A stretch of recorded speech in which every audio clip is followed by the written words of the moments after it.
Welcome to Rants TV. Hi guys, nandito po tayo ngayon sa EDSA Cubao in Quezon City. Please samahan niyo po ako mag-update dito sa ongoing construction ng busway station ng Cubao. Ayan po sa harapan natin. Ito po yung update natin today, May 28, 2026.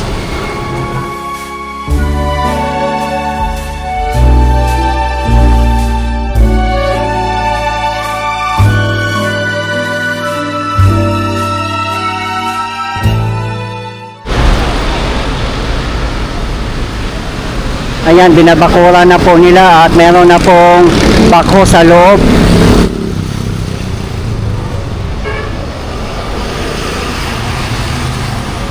Perfect po ang location ng busway station dito kasi katapat lang po ng mga bus terminals papuntang north and south katulad ng Victoria Liner, Solid North, 5-Star, Super Lines, Baliwag Transit at marami pa. Akit po tayo dito sa Montevideo Footbridge. Ayan lang po ang Solid North. Doon po sa tapat natin ang 5-Star.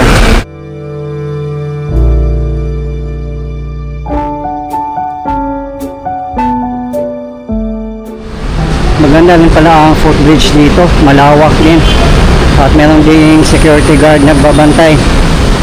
At covered pa. Dito po tayo sa southbound.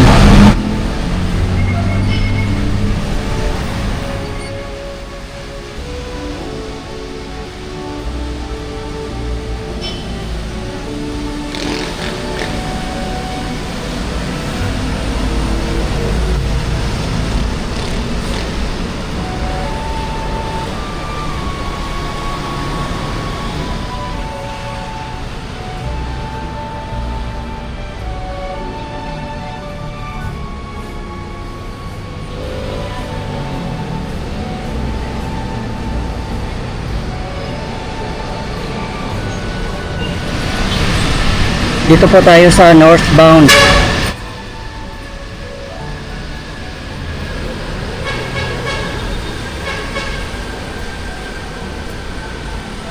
Ayun po sa tapat natin ang Philinvest Malls, Cubao.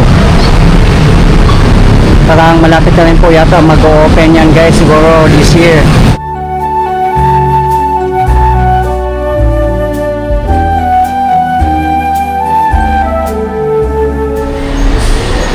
Marami na pong matutuwa ng mga commuters kasi mas malapit na po ang busway station dito.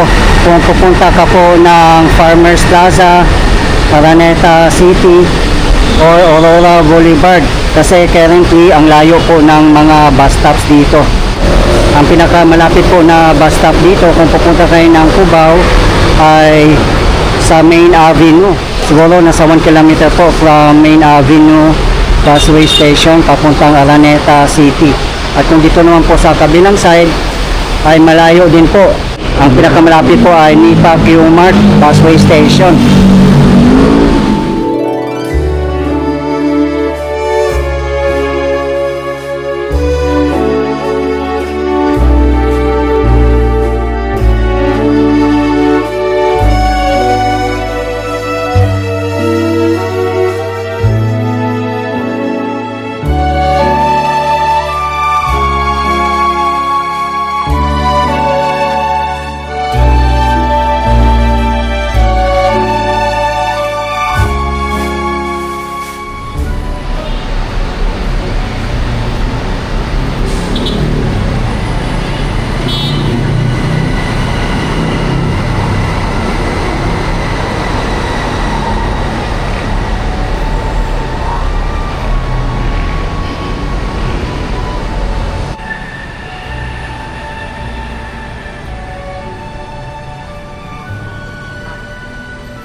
Punta naman po tayo sa intersection ng Aurora Boulevard and EDSA, doon sa may footbridge.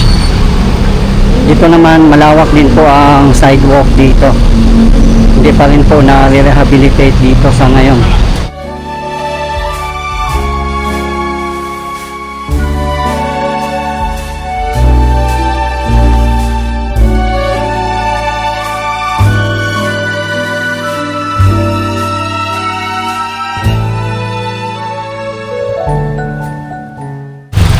Kudos po sa lahat ng bumubuo ng EDSA Rehabilitation and Repairs, lalo na sa Bagong Pilipinas, DPWH, DOTR, MMDA, at lahat ng mga LGU.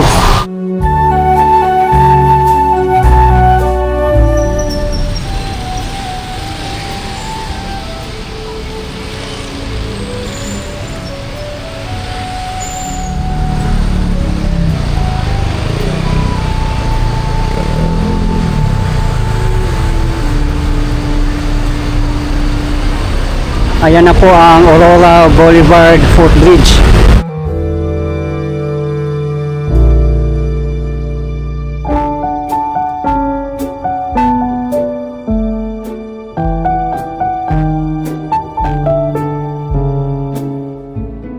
Kailangan na po talaga itong ma-rehabilitate.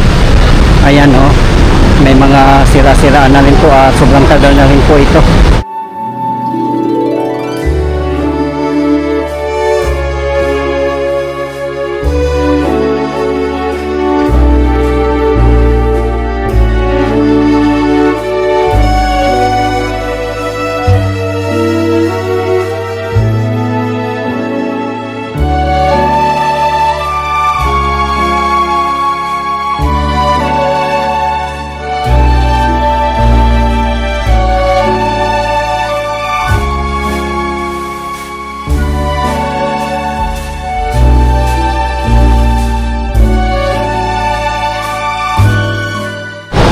Ayan po ay MRT3 bound for North EDSA in Quezon City.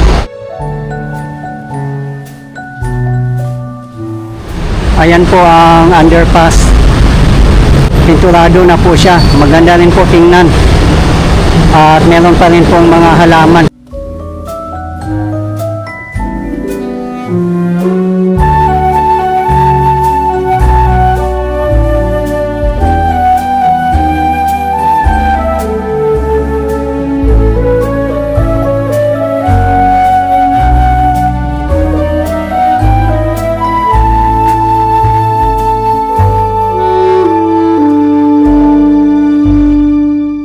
Ayan po mismo ang Phil and Rest Malls Cubao. Napakaganda po ng location niya. Nasa corner lang po ng Aurora Boulevard and EDSA. Dito naman na area na footbridge ay wala po tayong nakikitang mga vendors. Pinagbawalan na po siguro sila. Iikutin po natin itong footbridge dito guys. Mauna po muna tayo dito.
Ito po ang kahabaan ng Aurora Boulevard eastbound.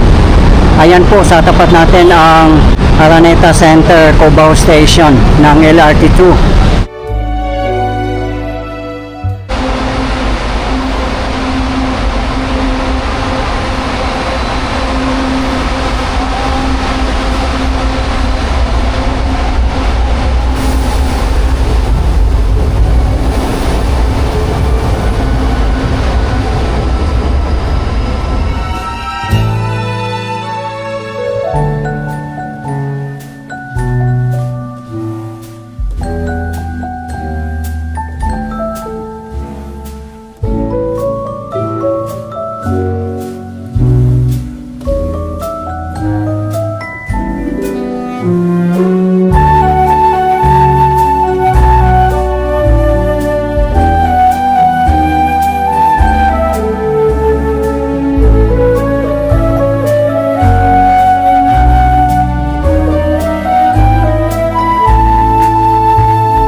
pasok na po natin ang footbridge.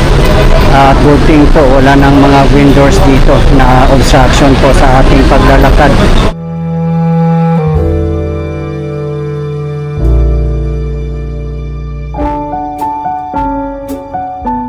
Ito po ay Aurora Boulevard westbound, papuntang Recto, Divisoria at iba pang mga lugar.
Punta po tayo sa may MRT station ng Araneta, Cubao.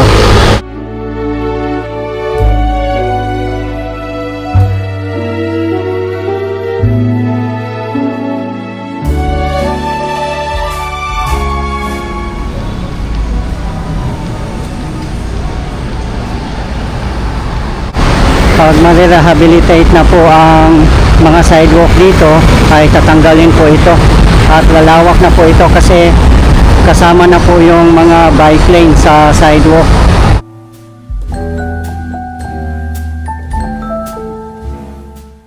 Sa mga gusto pong mapapanood ang iba ko pang updates katulad ng EDSA Rehabilitation and Repairs and Marikina River Flood Control Project ng Marikina City, Quezon City and Pasig City ay nasa aking previous video lang po.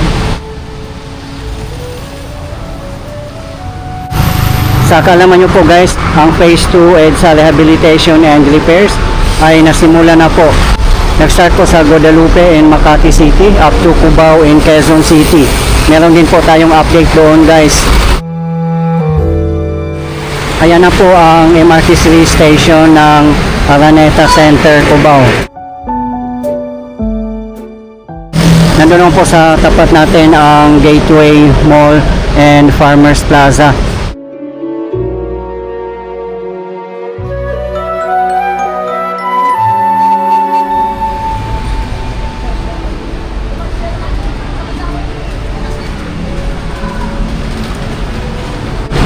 Ayan, sila-sila na rin po pala ang footbridge dito.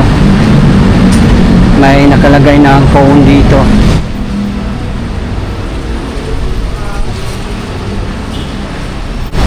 Yan, may security guard po dito. Kaya bawal na bawal po dito ang mga vendors at bystanders. Ayan o, may nakalagay po dito. Ayan, direct link po ito sa Farmers Plaza. Hindi pa rin po na-rehabilitate ang MRT3 station ng Cubao.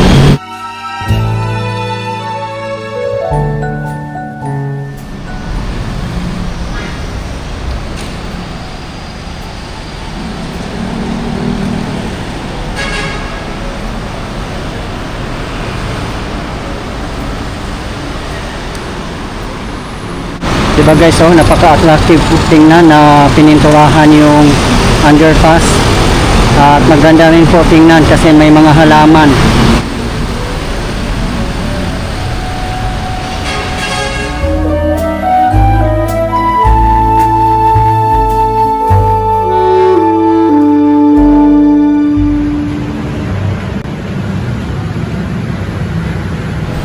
Dito na po tayo mismo sa Araneta, Cubao, Marquez Station.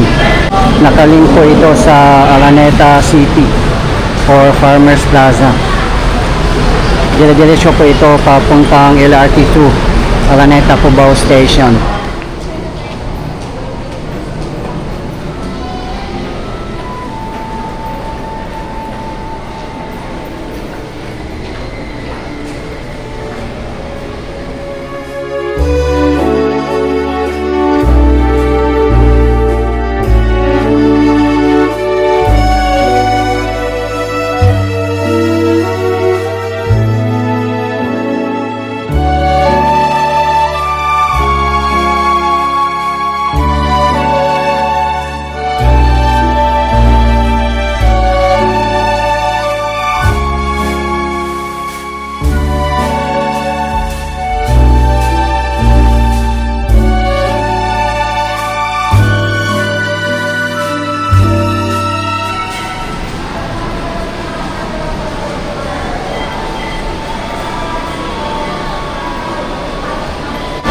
Dami na pong tao kasi 4:30 PM na po.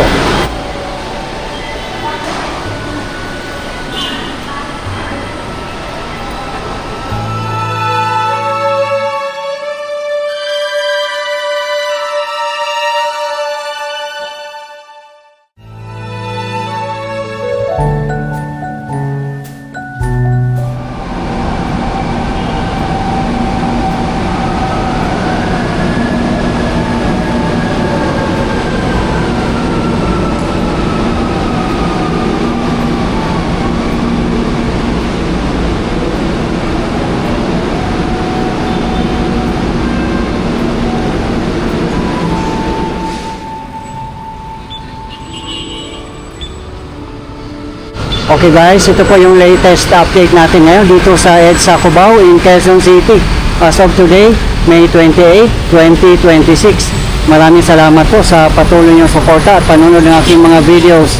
I really appreciate po. At hindi po ako magsasawang i-update kayo, lalong-lalo na po sa mga government infrastructures. Mabuhay ang Pilipinas. Okay guys, thank you for watching and keep safe everyone.